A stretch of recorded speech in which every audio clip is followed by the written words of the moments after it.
China में एक concept है, उसको बोलते हैं नेकेड ऑफिशियल्स कॉन्सेप्ट। नेकेड का मतलब नंगा, आप जानते ही हैं।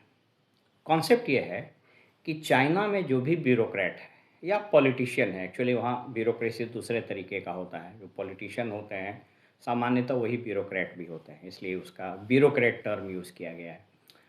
तो नेकेड ऑफिशियल का कॉन्सेप्ट ये है कि चाइना में जो ऑफिशियल्स हैं उनके बच्चे विदेश में न पढ़ सकते हैं और न ही वो सेटल कर सकते हैं, ना व्यापार कर सकते हैं।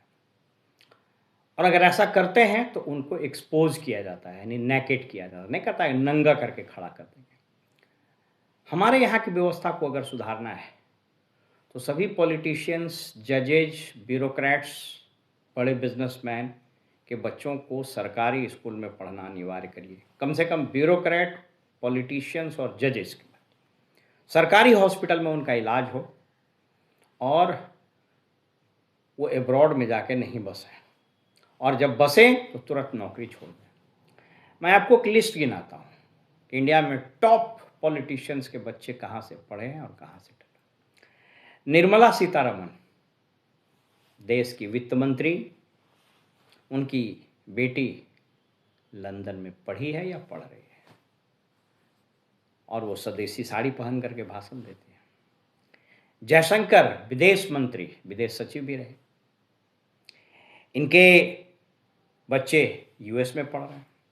राजनाथ सिंह, सेंसिटिव मंत्रालय, क्या, डिफेंस मिनिस्टर, इनके बच्चे एमबीए यूके से किए।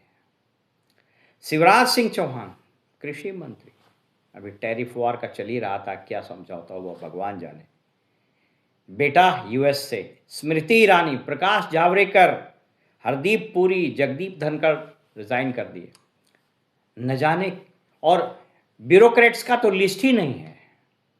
इसलिए अगर इस धंधे को बंद करना है तो यहाँ भी नेकेड ऑफिशियल्स का कॉन्सेप्ट लाइए कि यदि किसी के बच्चे विदेश में पढ़ें, वहाँ व्यापार करने जाएं, सेटल करें, तो उनको तत्क्षण वो नौकरी और पद त्याग कर देना चाहिए। और इसको कम से कम मिनिस्टर्स, जजेज और ब्यूरोक्रेट के लिए तुरंत लागू कर दीजिए। देखिए खेल कैसे बदल जाता है।